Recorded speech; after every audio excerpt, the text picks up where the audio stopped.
시청자 여러분 안녕하십니까? 헬로티비 뉴스입니다. 2025년 새해가 시작됐습니다. 대통령 탄핵 사태에 여객기 참사까지 그 어느 때보다 혼란스러운 상황이지만 새해에 대한 기대감은 이전과 크게 다르지 않습니다. 올해 은평에서는 통합사례관리사 파견 시범 사업이 실시되고 아이맘 택시 서비스 이용 범위가 확대됩니다. 새해 달라지는 은평구 복지 정책을 정리했습니다. 손성혜 기자가 보도합니다. 서울시 25개 자치구 중 복지 대상자 수가 세 번째로 많고 이미 지난해 1분기 초고령 사회로 진입한 은평구. 고령화 대책과 복지 안전망 강화는 은평구의 시급한 현안으로 꼽힙니다. 은평구는 1월 1일자 조직 개편을 통해 돌봄을 전면에 내세웠습니다. 기존 주민복지국을 돌봄복지국으로 재편하고 통합 돌봄과와 청장년 희망과를 신설했습니다. 올해 은평에선 서울시 최초로 통합사례관리사 시범 사업이 시행됩니다. 통합사례관리사는 응암 1동, 역천동 등 4개 동 주민센터에 파견돼 위기가구 지원 활동을 합니다. 자립준비청년과 은둔형 외톨이 지원책이 한층 강화됩니다. 은평구는 은둔형 외톨이 지원을 위한 비대면 상담 채널을 개설하고 올 하반기 전국 최초로 자립준비청년과 함께 운영하는 자립준비청년 마음카페를 만들 계획입니다. 어르신 병원 동행 서비스, 아이맘 택시 서비스도 확대됩니다. 어르신 병원 동행 돌봄 인력은 6명에서 16명으로 늘어나고 아이맘 택시는 병원, 어린이집뿐만 아니라 서울형 키즈카페 등 영유아 관련 공공시설을 방문할 때도 이용할 수 있게 됩니다. 또 은평구 보건소와 불광보건시소 등 4곳에 어르신 건강관리를 위한 서울건강장수센터가 설치되고 과거 방송 프로그램 콘텐츠를 활용한 치매 예방 프로그램이 운영됩니다. 헬로티비 뉴스 손성혜입니다. 양천구가 새해 달라지는 양천생활 50선을 공개했습니다. 양천생활 50선에는 깨끗한 도시와 건강한 도시, 안전한 도시와 따뜻한 도시, 행복한 교육도시 등 5대 분야 50개 주요 정책이 담겼습니다. 깨끗한 도시는 양천형 희망의 집수리 사업 확대 등 7개 사업이 진행되며 건강한 도시는 목동 테니스장 실내 코트 운영 등 3개 사업이 포함됐습니다. 안전한 도시는 구민 안전보험 시행 등 6개 사업이, 따뜻한 도시는 양천 공공형 공유오피스 조성 등 23개 사업, 행복한 교육도시는 청년 국가자격시험 응시료 지원 확대 등 11개 사업이 진행됩니다. 사업별 자세한 내용은 양천구청 홈페이지에 게시된 2025 달라지는 양천생활을 통해 확인할 수 있습니다. 서울시가 무안공항에서 발생한 제주항공 여객기 사고, 서울시민 희생자와 유족을 위해 다양한 지원에 나섰습니다. 서울시청 앞에 마련된 합동분향소에는 시민들의 애도 물결이 이어졌는데요. 4일까지 운영 예정이었던 합동분향소는 10일까지 연장됐습니다. 김호 기자의 보도입니다. 무안공항에서 발생한 제주항공 여객기 사고로 피해를 입은 서울 시민은 모두 8명입니다. 사망자 6명과 부상 입은 승무원 2명이 포함됐습니다. 서울시는 사망자와 부상자를 위한 지원에 나섰습니다.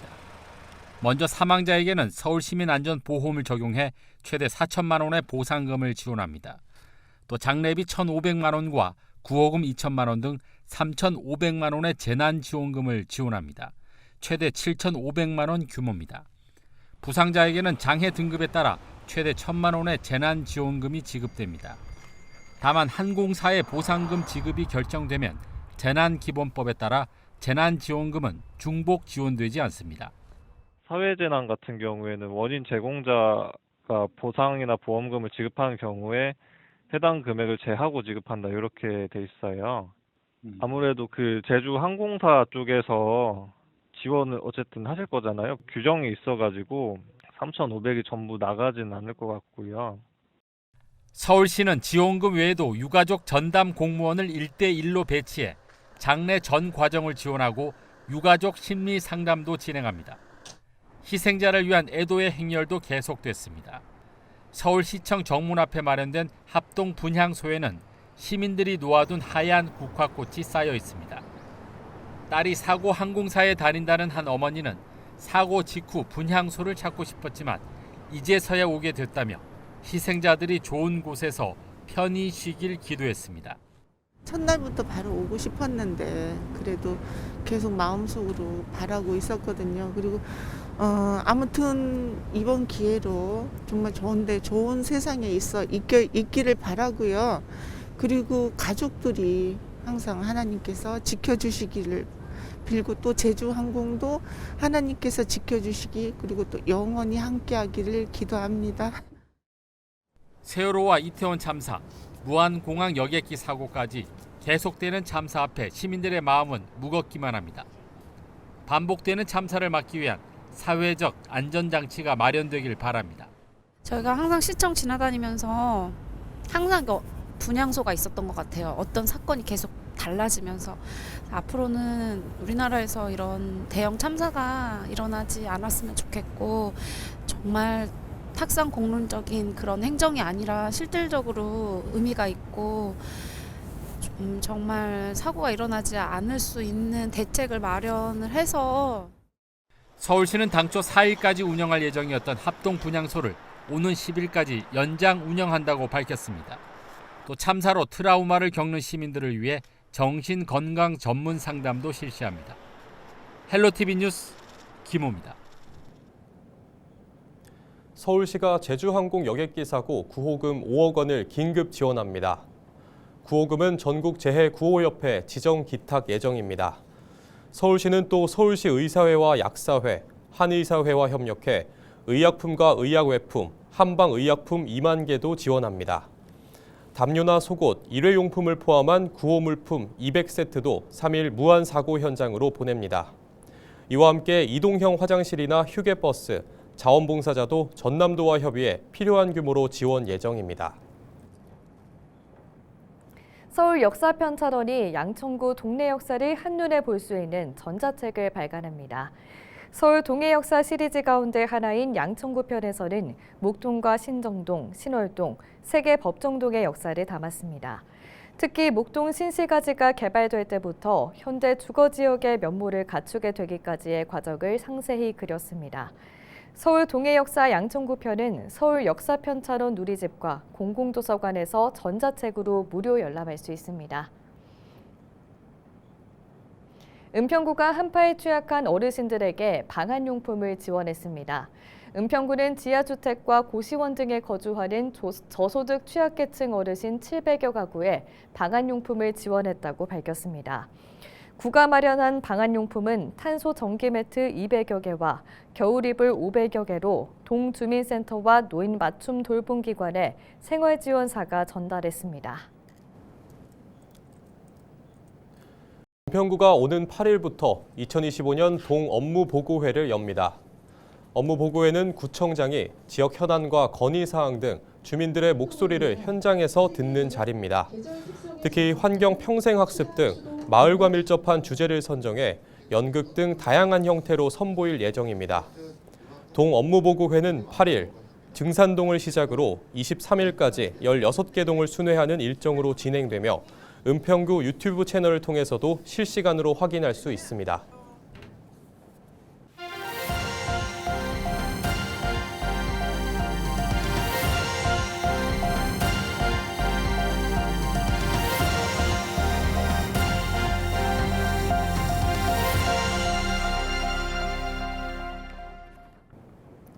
탄핵 전국 속에 맞이한 새해입니다. 부동산 시장에도 불확실성이 늘어나면서 걱정이 큰데요. 일기 신도시 정비도 더 늦어질 것이라는 우려가 늘고 있습니다. 올해 부동산 시장은 어떻게 흘러갈지 전문가들의 의견을 들어봤습니다. 이관성 기자가 전해드립니다. 수도권 부동산 시장은 지난해 여름 서울발 집값 상승 이후 정부가 대출 규제에 나서면서 거래량이 계속 줄어들었습니다. 한국은행이 기준금리를 인하하면서 대출금리 인하 기대감이 컸지만 주택담보대출 금리는 여전히 높고 정부의 대출 규제 기조는 올해에도 이어지고 있는 상황입니다. 엎친 데 덮친 격으로 탄핵 전국까지 부동산 시장에 불확실성을 더하고 있습니다. 전국 아파트 가격이 4주 연속 지금 계속 하락을 하고 있습니다. 서울 같은 경우에는 이제 일부 지역 같은 경우에는 상승세를 유지하고 있지만요. 그 상승폭이라든지 거래량이 굉장히 현저하게 줄어들고 있는 상황이고요. 아무래도 이제 정치나 경제가 굉장히 많이 불안정하다 보니까 부동산에서도 이런 흐름이 지속적으로 반영이 된다라고 보시면 되고요. 탄핵 정국으로 인한 불안은 부동산 침체를 더 악화시킬 수 있습니다. 앞으로도 올해 불확실성이 4개월 또는 상반기 내에 제거가 예. 된다면 거래량 줄어드는 수준으로 저는 머물 것 같고요. 만약에 예상치 못하는 상황이 또 발생해서 예. 하반기로 전이가 된다면 불확실성이 이어져서 공포가 지배가 된다면 아마 2차 하락 가능성도 배제할 수 없을 것 같습니다. 부동산 시장에서는 정부의 규제 정책 변화를 예상하고 있습니다. 만약에 정권이 바뀌어버린다 그러면은 정책을 추진하기는 좀 더 어려울 것으로 예상이 되고요.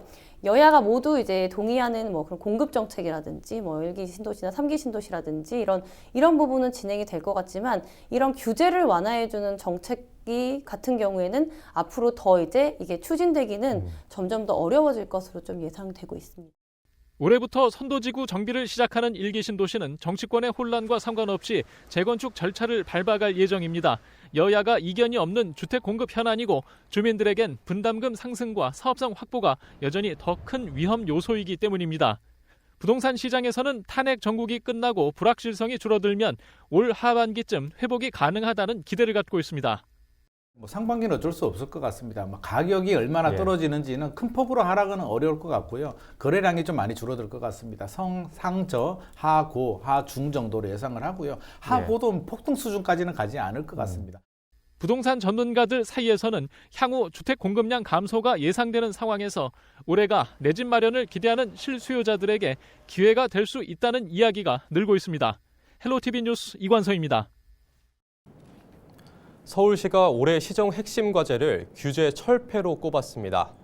서울시 직원들은 1월 한 달 동안 폐지 또는 개선해야 할 규제를 집중 발굴합니다. 서울시는 아이디어를 제시한 직원에게 최대 800만 원에 달하는 포상금과 특별 승급 기회를 제공할 계획입니다. 이와 함께 서울시는 시민들을 대상으로도 다음 달 12일까지 100일 동안 규제 관련 신고를 받습니다. 기업이나 소상공인의 경영활동을 제약하는 규제, 시민 불편을 야기하는 규제가 있다면 서울 시민 누구나 규제개혁 신문고를 통해 신고할 수 있습니다. 서울시의회가 현장 민원 담당관을 신설했습니다. 시의회는 기존 정책지원 담당관 산하 한 팀 단위로 운영되던 민원 조직을 1담당관 3팀 체제로 개편했습니다. 이번 조직 개편은 시민들의 민원 창구를 일원화해 접근성을 강화시키고 민원 현장 조사를 통해 시민들의 다양한 목소리를 직접 청취한다는 취지입니다. 현장 민원 담당관은 현장 민원 총괄팀, 행정 민원팀, 기술 민원팀으로 이루어져 있으며 각종 민원 접수와 처리, 사후 관리 재발 방지를 위한 통계 관리 등의 업무를 담당합니다. 서울시가 재개정 조례 68건을 공포했습니다. 3일 공포된 조례는 제정 8건, 개정 60건입니다. 여기에는 지역 종합유선방송 지원 근거를 마련한 지역 종합유선방송 발전 지원에 관한 조례와 한강공원에서 비둘기에게 먹이를 주면 과태료를 부과하는 유해 야생동물 먹이 주기 금지에 관한 조례가 포함됐습니다. 또 공공체육시설에서 음주나 흡연을 못하게 하는 서울시립체육시설의 설치 및 운영에 관한 조례, 남성 공무원에게 임신과 출산 관련 특별휴가를 부여한 서울특별시의회 공무원 복무조례의 개정안도 담겼습니다. 60살 이상 서울 시민의 취업을 돕기 위해 서울 시니어 일자리 지원센터가 문을 열었습니다. 서울 시니어 일자리 지원센터는 기존의 공공 일자리 중심 공급을 벗어나 개인의 학력과 경력을 반영한 일자리를 발굴, 연계하는 역할을 맡습니다. 또 기업 현장에서 실무 경험을 할 수 있는 시니어 인턴십을 비롯해 직무훈련 프로그램과 각종 커뮤니티도 지원합니다. 특히 센터에는 전문 상담사가 상주해 60살 이상 서울 거주 구직자를 대상으로 1:1 맞춤 상담을 상시 제공할 예정입니다.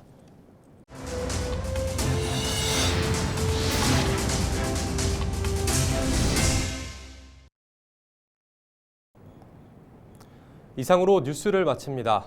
저희는 언제나 지역민 여러분과 함께합니다. 시청해주신 여러분 고맙습니다.